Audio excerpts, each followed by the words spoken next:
Your 46th XHTML and CSS tutorial, and this, my friends, is a tutorial that all of you guys have been waiting for. In this lesson, I'm finally going to teach you guys how to take your website that you've been working on in your own, maybe your bedroom or maybe at school, and I'm going to teach you guys how to publish it on the World Wide Web. So finally, we are going global with this baby, taking it out and making it so the entire world can see our creation.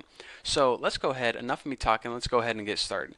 So go ahead and open google.com, and the first thing we need to do is we need to find something called a web host or a web server.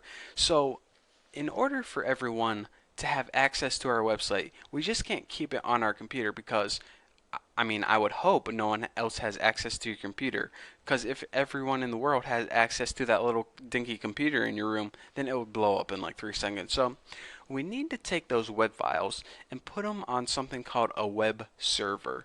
Now, a web server is kind of different than a regular desktop. It is basically a computer, or in other words, a chunk of memory on the internet, a chunk of memory that you can put web files on, and everyone in the world has access to them. So then, if you put your web files on your computer, no one else can see them besides you. If you put your web files on a web server, everyone in the world can see them. So that is how websites are created. You put them on special computers called web servers, and the entire public has access to them. So in order to find a good cheap company, we of course go to Google. Cheap web hosting, not hosting, hosting. Go ahead and press enter and just click the first link that comes up. And these companies are changing all the time, so it's good to get a review of which ones are the best. But anyways, like HostGator, I used that before. That's a good one. InMotion, that's a good one too. HostMonster, that's the one I'm using right now. That's a good one as well. But anyways, here are a huge list of companies that offer really cheap web hosting. For example, it could be as low as like, $2 a month to host a website. So for example, go ahead and go to one of these companies. I'm going to go ahead and use HostMonster because I actually bought a domain a long time ago, slackroom.com, and I never used it or anything. I just bought it when I was being stupid. I was younger. And anyways, the process is this. You go to one of these websites and you type in, first of all, you got to go ahead and click get started or something, and you go ahead and you type in what website you want, and most of the time they're already taken, but go ahead and type in like tomschatroom.com or davesblog.com, whatever you want. Give me your credit card information, and bam, you own the website. That is your domain name. No one else can have it. Of course, you can't like buy MySpace or anything.com. So anyways, so now you own the website and you're back at this location right here. What the heck are you supposed to do from here? Well, from here, they give you a place to log into your account. And of course, they give you your domain name right here and a password that you would have chosen whenever you first bought the account. So I'm going to enter my password right there, and I'm going to go ahead and log in. And once you log in, they take you to this thing called cPanel. Now, cPanel is where you manage everything that can go on with your website. Now, like 99% of these things, you will never click. Most of this stuff is for web programming, if you want to buy more stuff, email accounts. But what we're focusing on is something called FTP. Now, FTP is the process, it's called File Transfer Protocol. And your button might be a little different, but my button is right here, Unlimited FTP. So go ahead and click that, and a program is going to open up that looks a lot like this. There are a bunch of different FTP programs, but this one is probably the most popular. And the concept is this. This is your computer right here, and this is the web server. And what we need to do is we need to take the files from over on our computer and transfer them to the web server. Now, we just can't start clicking buttons. We need to do this in a very specific way. Now, the files that the public has access to are going to be stored in a folder called public HTML. And check it out. If you double click that, you already have a bunch of files in there by default probably. These are pretty much the error files, and they might have gave you a default HTML file. So let's go ahead and go to slackroom.com and check it out.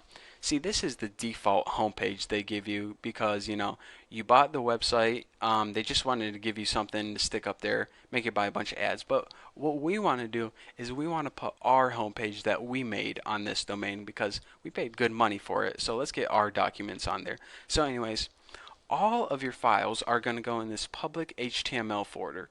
So how do you move your files from your computer over to there? Well, first of all, go ahead and where did you store your files? Mine are on my desktop in a folder called all XHTML. And again, another thing I want to point out is make sure that your file is named index.html.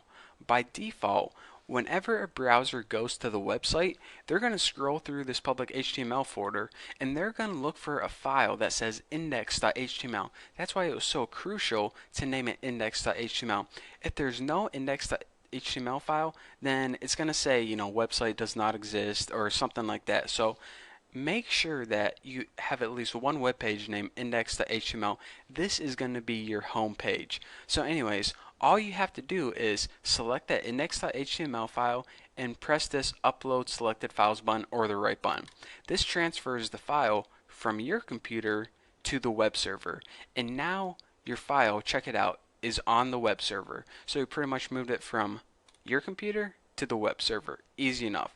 So now once you go ahead and go to slackroom.com, let me refresh this. Oh yeah, that's my website, baby. OMG, I am live on the internet.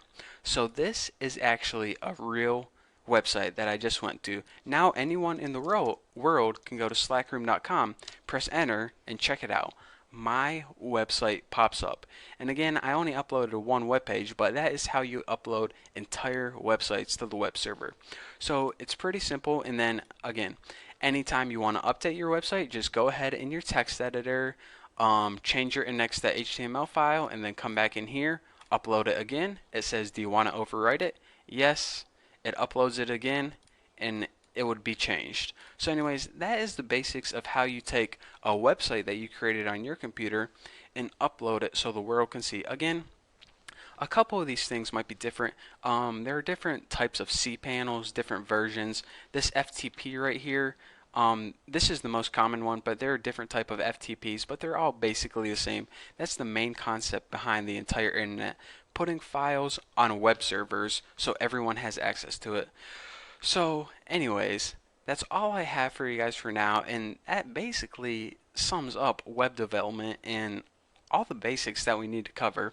So maybe I'll make like an example website, but for the most part, you guys now know how to make a basic website and publish it on the internet.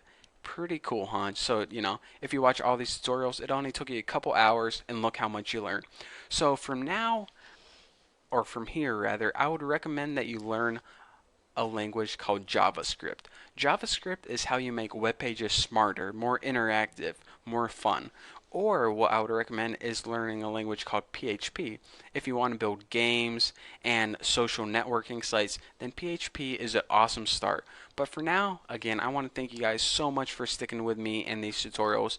You have no idea how much these views mean to me. I love making these tutorials. So lastly, thank you guys so much for watching. Thank you guys for subscribing. And yeah, I'll see you guys hopefully in future tutorials.